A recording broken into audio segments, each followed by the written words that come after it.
G'day, welcome back to the XJet channel. Just a bit of an update on what's happening. I do updates on RC model reviews, but I thought, hey, I haven't done one on XJet for a while. Let's chew the fat, let's talk about some stuff. First of all, it's almost summer here in the Southern Hemisphere, which is great. The rain will be warmer, the wind will be warmer, the storms will be warmer. It's great, I love the warm. But to be honest, we've had some pretty bad weather. It hasn't been that good. We've got this polar vortex thing going on. It's tossing storms up from the Antarctic into our area, creating lots of wind, lots of rain, and generally unpleasant conditions. We've had floods and storms, and who cares? So I'm waiting for the summer. Still waiting for the summer now. I think the meteorological or something, or the astrological, I don't know, but one of the summers starts on the 1st of December, but the other one starts on the longest day, which is about the 21st of December. So we're still waiting, fingers crossed. In fact, summer doesn't start here usually until early to mid-January, and then we get our week of summer and we're into autumn. So sitting here waiting, fingers crossed. It'll come, it'll come. Now, you saw we got some flying done on the weekend. Not much. It was actually quite windy on Sunday. So Vaughan, what am I talking about? Simon, God. Simon was the only one who really, I flew my Super Easy a bit, but Simon flew his planes and he had trouble with his transmitter. High quality JR equipment, something's wrong. It's not very good. I'm looking at it today on the bench, and if I find anything, I'll fix it. Otherwise, he's going to have to get a Radio Master or something to replace it, get some quality stuff to replace the JR. That'll upset people. I can hear that. I can see their comments. People racing to my private parts now to complain about me denigrating JR. But I'm going to be honest. I'm going to be totally honest. So the brand name gear like JR and Futaba and all that stuff, yeah, they've made some really good stuff over the years. But honestly, value-wise, honestly, the Chinese seem to have wrapped it up pretty damn well now. So yeah, if I had all the money in the world, I probably would still buy a Chinese radio, because then I could spend the rest on hookers and, I can't say that. But anyway, I'm rambling on a bit. I just wanted to make an update, as I say. So this is the update. Now, people have been emailing me, what about this guy in America? He's been fined $182,000 just for flying his drone. Well, not really true. If you look at it more closely, he got a lot of fines that added up, or a lot of proposed fines that added up to $182,000. And it's like library books. If if they're overdue and you forget them, they don't go away. Eventually the library will catch up with you and it will seize your firstborn child and sell your house for the overdue fees. And it's the same with fines. If you don't, when the CAA came to me and said, oh, Mr. Simpson, we've had reports, Karen's been on the phone again and you've been doing terrible things. We watched your videos and we don't know what the rules are, but we're sure you've broken some of them.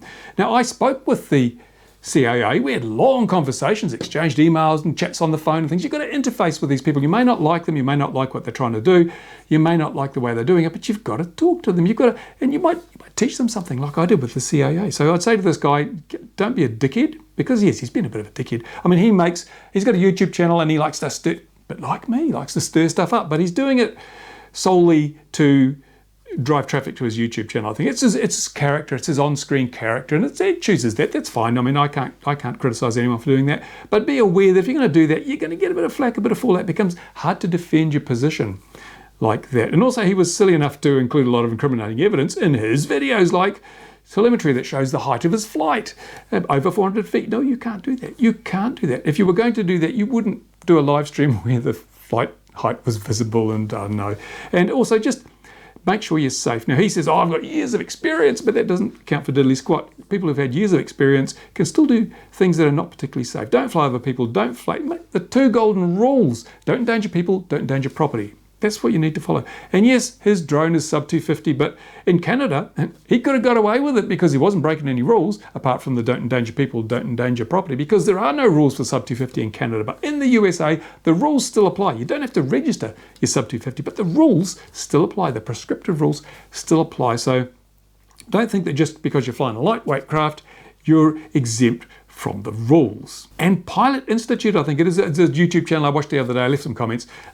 He did a video talking about recreational versus commercial drone flight, because this guy in Philly that got the fines, they hit him under section 107. He's not a 107 certified pilot, but they still charged him for breaches of 107, because I wasn't fully aware of this, but this guy does a really good job of explaining how it works. I'll put a link to his video in the description of this one, because I'm always keen to plug other channels. Go and have a look at the video concerned. It's really good if you haven't seen it already. But he says basically, in the USA, everybody who flies a drone does it under Part 107, whether you're 107 certified or not. And recreational flying is just an exemption from 107. So unless you're exempt because of special things that you do to qualify for recreational flying, you are flying under 107, whether you have the certification or not. So what he's done, he's got a list of, I think it's 8 different things you've got to do to qualify for recreational flying. They include, like, you're not supposed to get paid. It's supposed to be purely for enjoyment. You have to fly below 400 feet. You've got to be operating within the guidelines of a community-based organisation. And of course, everyone goes, oh, there are no community-based organisations. The FAA hasn't actually defined any yet. So how can you do that? And of course, they have actually said, or the guidelines, until we get the CBO thing sorted out, just fly under the guidelines of a recognised model association, which AMA or whatever. So I think very few people actually qualify as recreational flyers. When you look at all the checkpoints he's got, very few people actually qualify as recreational flyers because you're probably not flying under AMA rules if you're flying in a park and you're freestyling or doing diving bandos. And so if you don't have a Part 107, the FAA can whack you upside the head with a fine stick. And the thing is that he goes on to say that if you're posting a video to YouTube, or you're regularly posting videos to YouTube, that may represent that you're not flying recreationally, because you're not flying for the fun, you're flying to post the videos, even if you don't monetize those videos.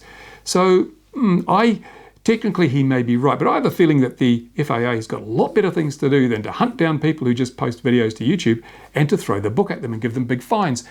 But, and this is a very important but, if you do something else that catches their attention and they can prove that you didn't qualify for the recreational exemption, they will do you for flying under Part 107. So if you've posted a whole lot of videos to YouTube and they're not monetized, but for some reason you come to their attention and it's obvious you've broken the rules in one of those videos, they may well say, well, I'm sorry, but you were flying in order to post videos to YouTube.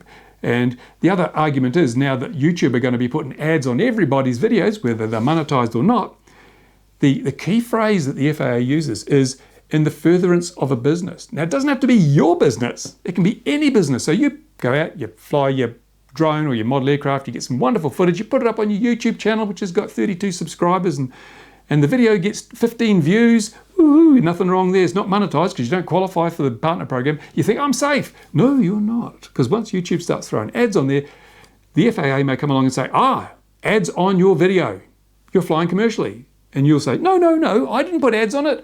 And the FAA will say, well, it's got ads on it.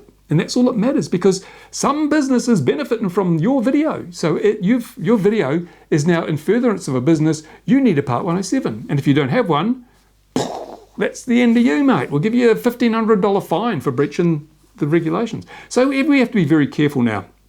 As I say, the FAA are not going to go out hunting these people. They don't have the resources. Gosh, they don't have enough people to even stop airliners falling out of the sky because they weren't certified properly. So they're not going to go chasing people in parks. But as I say, if you are a dickhead and you come to their attention and you don't respond to their requests to have a bit of a chat, you may find that actually significantly increases the amount of money you have to pay them in the form of fines. So be smart. Think about it.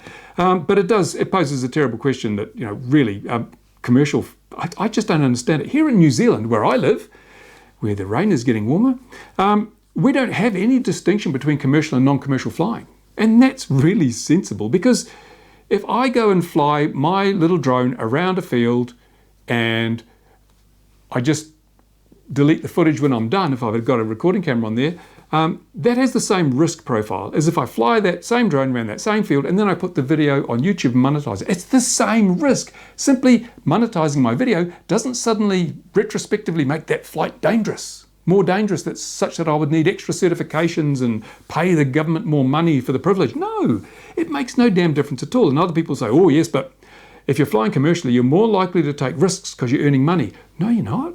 Because when you are a commercial operator, your reputation is the most important thing you can have. And if you're deemed to be risky, and if you end up claiming on your insurance a lot because you're crashing into things, you won't make any money. People won't hire you because you're too dangerous. And the insurance companies won't insure you because you're too risky, and eventually you'll break all your drones, you can't afford to replace them, you're out of business.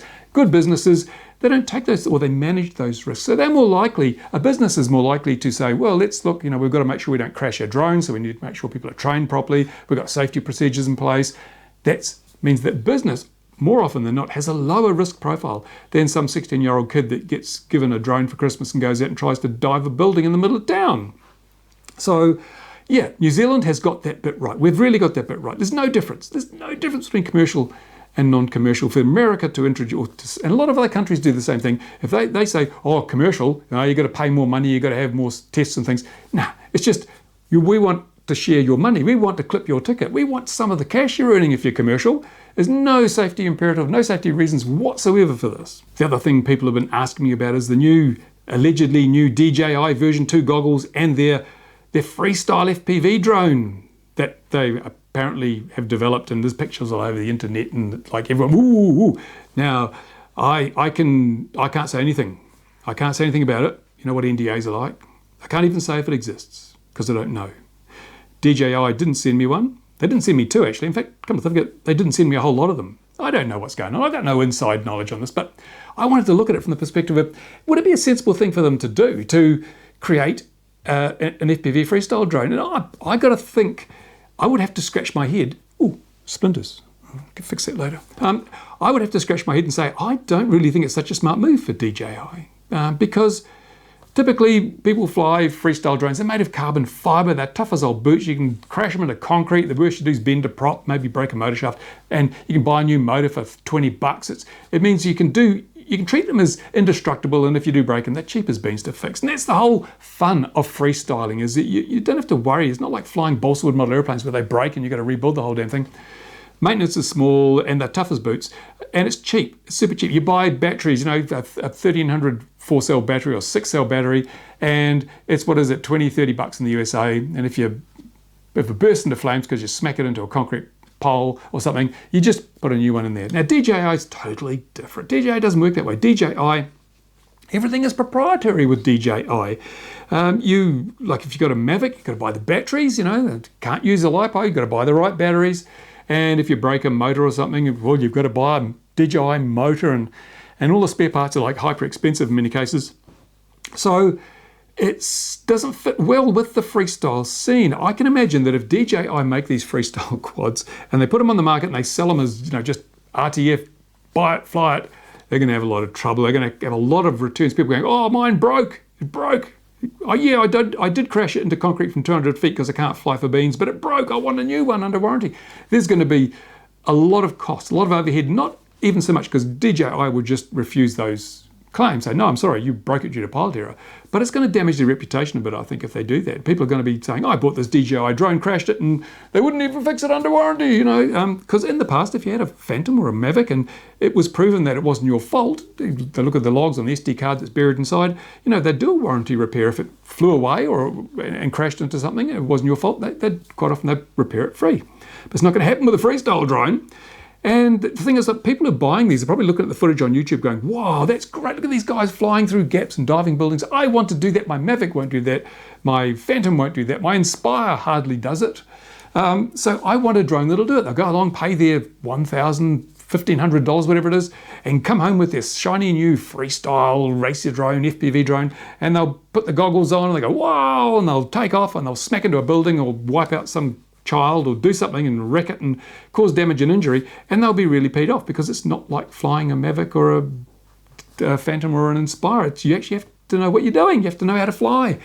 So that could cause a great deal of trouble. The only upside, I think, if this does come out is that way back in the 1980s when I was just a boy, no, I was still pretty old. Way back in the 1980s, when I got involved in microcomputers back in the 70s, I was a very early starter. I was born at a very early age. I was just a baby at the time. But by the 70s, I was building computers. And we were building 8-bit microcomputers from available parts. And it was great. And there was only like probably half a dozen people in the whole of New Zealand that were doing that. And I was building them. They were curiosities, but they were quite fun to play with. And some people were using them for business because there were things like the Osborne and some of the Tandy Radio Shack computers were suitable. You could make small business programs and use them. And then IBM came along and made the IBM PC. Up until then, businesses were looking at these things and going, no, they're way expensive and I can balance my checkbook by hand, or I've got an accountant. You don't need your computers, they're just toys. And then IBM came along and produced the IBM PC, and suddenly people realized, ooh, if IBM is selling a microcomputer, then they must be good. And suddenly the whole market blew up and everyone wanted a computer, because IBM basically gave it their seal of approval and endorsed it as a product. So I'm thinking if DJI release a freestyle drone, it may suddenly see a massive boost in the number of people flying freestyle. They may not be flying DJI freestyle, because remember back in the computer days, IBM produced the IBM PC, but it got wildly outsold by IBM PC clones. All the cheap ones from Taiwan and China, they made up the vast majority of sales.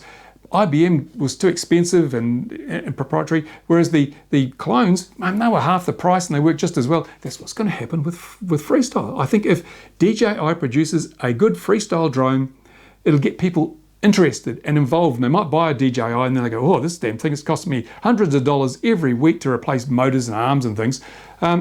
I'll build one of these carbon fiber ones. So the rest of the drone industry, the freestyle racing industry, they may get a big boost from this, because people will have been introduced by DJI and then they'll want something better. And by better, I mean something tougher, faster, more maneuverable, something they can maintain themselves without losing an arm and a leg. That could be great for the hobby. I'm really hoping that's what's going to happen. But we'll have to wait and see, because I'm just speculating. This is just looking at it with my hundreds of minutes of experience in these things, so who knows? And the other thing is, what about goggles? What about the FPV system? Is it going to be a version 2? And if so, what's it going to do? Is it going to be great? It's going to be fantastic. Now there's pictures of different supposed version 2 DJI goggles on the market. Interestingly enough, the pictures that we've seen of the freestyle package or the FPV package include the old style goggles. So you'd think if they were going to do a version 2 with new goggles, they'd include that in the new freestyle drone, but they don't. So I'm not so sure we're going to see a version 2 of the FPV system itself, because let's face it works so damn good now. Why would you improve it if you don't have to? When you're in business and you're making stuff, if you've got a clear lead on the market and there's no one really chewing at your heels and your product works really well, then you try and get as much life out of it as you can, because then you amortize the development cost over a large number of units, which means you make more profit, because your actual cost goes down. As if you make 1,000 units and it costs $1,000 to develop the product, every dollar from each unit you sell goes towards the development. If you make 10,000 units, then you only need to take 10 cents out of those to fund the development. So it makes it bigger profit margins. The more that you make, which are the same, the bigger your profit margins. That's what I would think DJI would do. And I mean, to be serious, to be honest, I can't think why I would need a better FPV system. I'm sure they can make it smaller and lighter, like the Bite Shark system, but again, the Shark Bite, oh God, 2 barrels this time. The Shark Bite system has a niche. It has a very, very well-defined little niche, and I think, as you'll see when I do my reviews on that, nasty model reviews, you'll see what that niche is and where its strengths and weaknesses are. But it is, as I say, everything's going sub 250, I believe. The future of the hobby is sub 250. Like it or lump it, remote IDs coming in, it's going to obliterate anything above 250 for all intents and purposes, unless you fly oily balsa models at an AMA field. So we're going to have to go to sub 250, and the Shark Bite has an edge in that, because the 200 milliwatt board is just so small and light. The whole thing is super, super light. You can put FPV on a paper plane if you wanted to. It's digital FPV on a paper plane. It compares very nicely with lightweight analog systems in terms of the weight involved. So that's going to be a bonus for Shark Bite, and I will show you just what I mean when I do the full review on that. But yeah, so version 2 comes along. I don't care if it does. I mean, if you've got the original DJI digital system and a version 2 is released, don't have buyer's remorse, because your goggles are still going to work, your your air units are still going to work, it's still going to work, and you're still going to get fun out of it. So don't be one of those people who goes, oh no, I just bought DJI and they're going to bring a new one out. Chances are they're not, and even if they do, the old one's still going to work just as well. And when you bought it, you thought it was value for money enough to part with your hard-earned cash. So don't grizzle if they bring out a new one. The old ones are still going to be just fine and dandy. Of course, I should say that if DJI are watching, send me one of these things if you've got one. I'd like to do a comparison. But I suspect they won't be sending many out to seasoned freestylers or racers, because it's not going to fly as well as the drones they're used to. Really, obviously it's not. It's going to be different. It's designed for people who haven't flown a freestyle before, and it's probably going to have it'll have angle mode, self-leveling, stabilization. It'll probably have a GPS. I would be surprised if it didn't have a GPS for get me out of here, flick a switch, come back and hover, whatever, just safety, because people flying these things for the first time, they're going to lose them. Everybody I know that has got into mini quads has lost or almost lost at least one quad while they're learning. It just happens that way. It's just, and you don't want to lose your $1,000 freestyle drone from DJI. It's not going to make you very happy. So they'll need to have a rescue switch on there, and we'll see that will be interesting to see. But I don't think I'm going to get one. I don't think anyone else is going to get one. They're going to go on the shelves if they do exist, and people are just going to buy them because they've seen the videos on YouTube. Now do watch out for the comparison video I'm doing on RC model reviews between Sharkbite and DJI. Now, it's not comparing pictures and flying parallel. No. Everyone's done that. It's been done to death. Everyone's done a comparison between Sharkbite and, what's that? Everyone's done a comparison between Sharkbite and DJI, or Sharkbite and analog, or DJI and analog. It's all been done to death. I'm going to do something different. I'm going to tell you from a technical perspective why they're different. How the technologies they've used differ. And like DJI has this set of technology, Sharkbite has this set of technology, and we'll compare them and we'll see why the technology is different, and it'll relate that to how that affects the performance in terms of latency and picture quality, penetration, range, all that sort of stuff. We'll do the comparisons at a technical level. I'll try and keep it reasonably simple. I've actually had to go several times on the whiteboard over here, but it hasn't worked out. I've got a graphics tablet at home, which I might use as a whiteboard, because it just doesn't work for me here at the moment. I make so many mistakes. At least I can edit it better if I'm using an electronic whiteboard. And I'd like to know what you think about my electronic whiteboard. I spent some Patreon money on that. Hopefully it makes it better for the tutorial videos I do on RC model reviews. But stay tuned for that. And the Outlaw 250 video. Yes, I know everyone's grizzling and bitching, and I've done it, but I haven't uploaded it because it's going to be my Christmas present to everybody. So it is sitting in the wings, ready to go up, and I hope you'll all like it. And I'm actually making a couple more, because I'll give Ron one here, and I'll probably give Simon one. I want to get everyone flying the damn things. Might give Neil one, and we'll just see if anyone else can fly them. But in the meantime, and as a thank you, I'm going to put the promo footage for the Outlaw on the end of this video, so you can watch it and go, damn, why don't you publish the plans already? There you go. So thanks for watching. Thanks to my Patreon supporters. Thanks for making it all possible for me to make these videos for you, and looking forward to a summer of fun here in the Southern Hemisphere. Jets next weekend. I'll get some footage of that up if they turn up. In the meantime, this is the Outlaw 250 promo video. Watch and enjoy. Thanks for watching. Bye for now.